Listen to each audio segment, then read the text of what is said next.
Hello friends, hope you all are doing fine, and this is the second video of creating a REST API using Spring Boot Framework video series.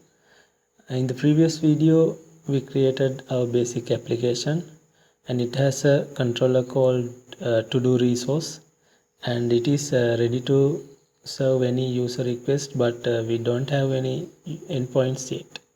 So in this video I am going to create those API endpoints.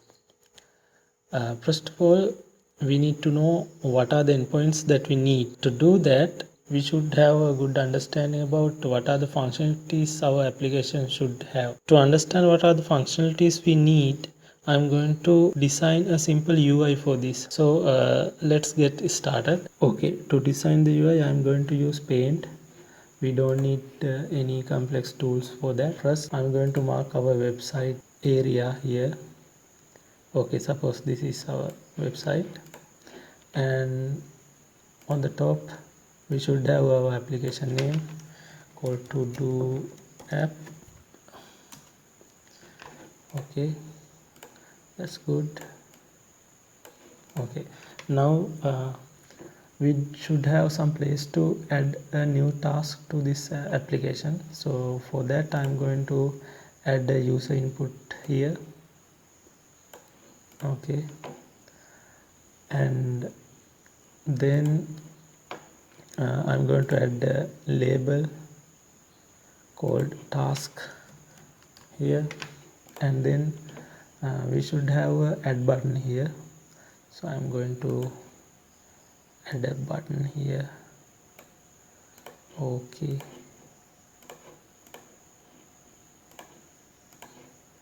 okay, and now I'm going to add the button text called add. Okay, good. Now we can add our task to the application, and then we should show all the remaining to do task here. So for that I'm going to add something like this.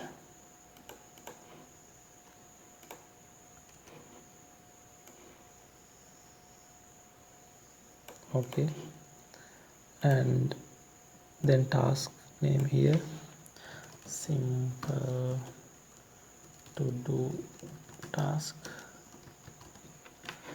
like that. And then we need two buttons here, one for delete this task and another one for mark it as done. Okay, good.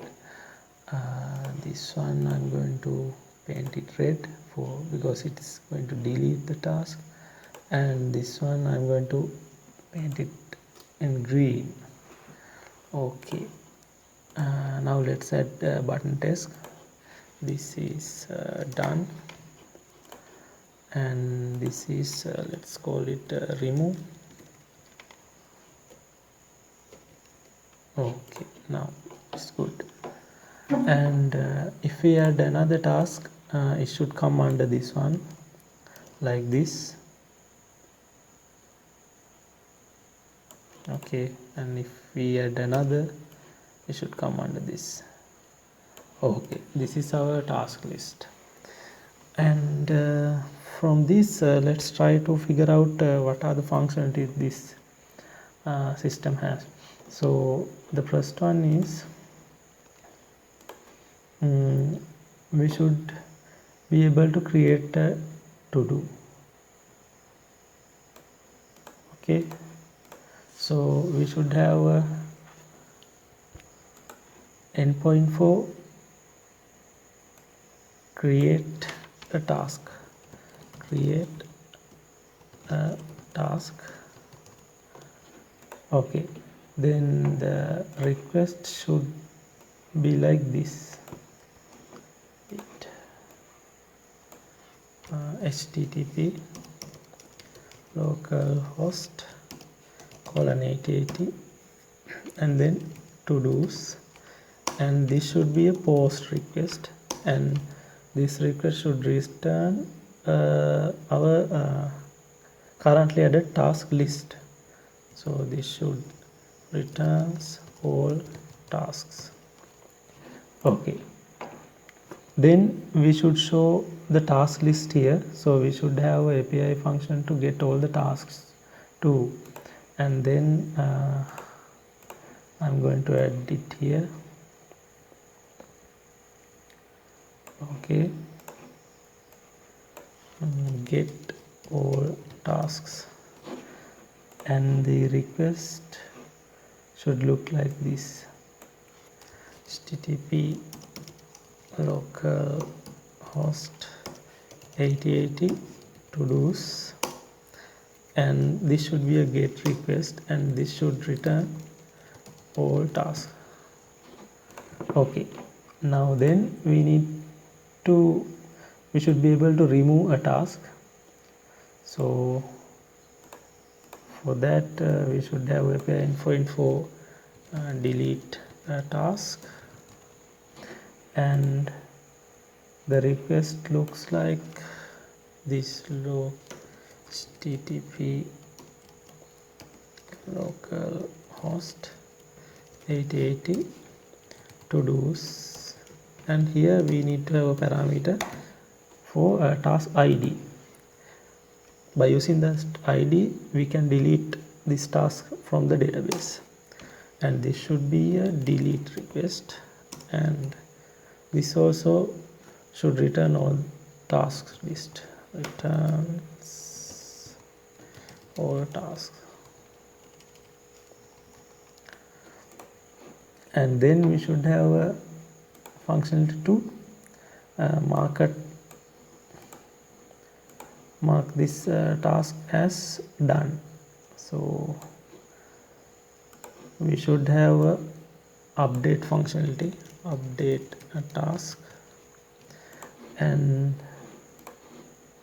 the request look like this: http localhost 8080 to-dos.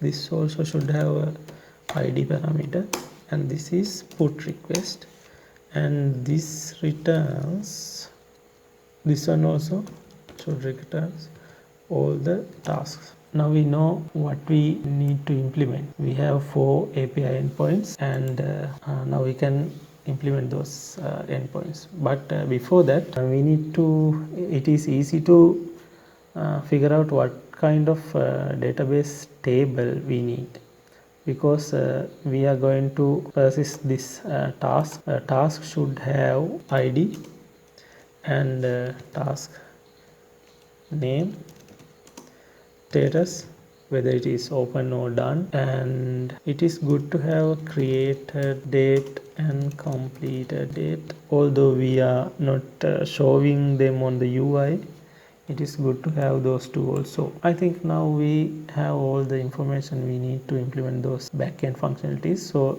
let's go to the IntelliJ IDEA and let's start coding there. Okay, now we can implement those API endpoint functions, but before that I'm going to write a class for that task object, entity object, because we need to use it here.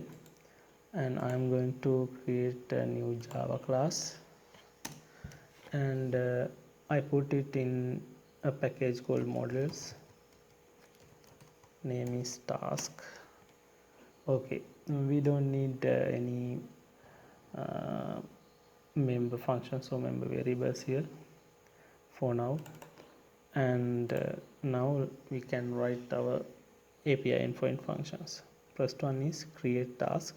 So I'm going to write public, and for return type we can use Spring Boot provided response class called response entity, and I'm going to use that one, response entity, and my return type is list of task. So I'm going to write list of task. Okay, import list. Okay, good. And create task. Here because this is a post object, post request, we need to get the request body. So for that we have annotation called request body, and this request body is represented by this task object. Okay, now good. And because of this post request, I'm going to annotate it like post mapping, and we need to return a list of tasks, so I'm going to create a dummy object here, empty task list. Okay, good. And we can return now response entity dot OK tasks. This OK means HTTP code 200, that means successfully processed. And next one is get all tasks, public response entity list task get all tasks. We don't have any parameters here, and I'm returning the same thing here, and this is a get mapping. Okay, good. And the third one is delete task, public response entity list task delete task. For this we need to have this task ID. So there's an annotation called path variable, so integer ID, and this is delete mapping, and I'm going to return the same thing here for now. And the next one is put mapping, that means update task. So list task update task. This one also need that ID variable, so I'm using path variable integer ID. Actually this path variable means when your website has a path like this, and when you have a variable like this one is represented by this ID here. That's what I'm trying to do. And this is put mapping. Okay, now these two, because of this ID thing, we need to specify the path like this ID. So whatever this ID is going to be this variable. I'm returning the same thing here. Okay, now we have dummy functions, and if we want we can check these functions. So I'm going to run this, and because there are several request types here, post, get, delete and put, we can't simply use browser to check our endpoints. So I'm going to use a tool called Postman here.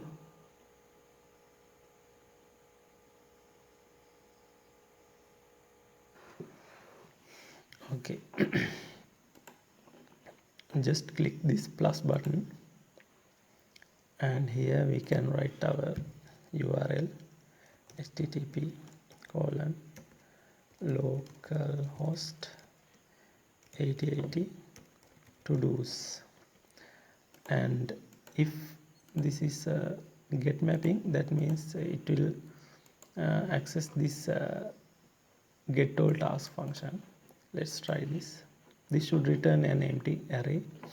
Okay, as you can see, it returns an empty JSON array here. And the next one is post request. For this one we need to have a body, so we are using JSON request, so just select row, and here just select JSON. And although because of our task class doesn't have any member function, so member variables, just add empty JSON object. Okay, as you can see, it also returned that empty array, so it works fine. And the next one is put, and for this we need to have a ID. Let's add 10, and we also need this request body, and let's try this. Okay, as you can see, it's also working. And the next one is delete function, and the URL is same. It also need this ID, but it doesn't need this body, so I select none here. As you can see, it's also working. Next, let's try to implement this business logic here, but because of this video is too long, I'm going to stop here, and I will continue this in another video. Thank you.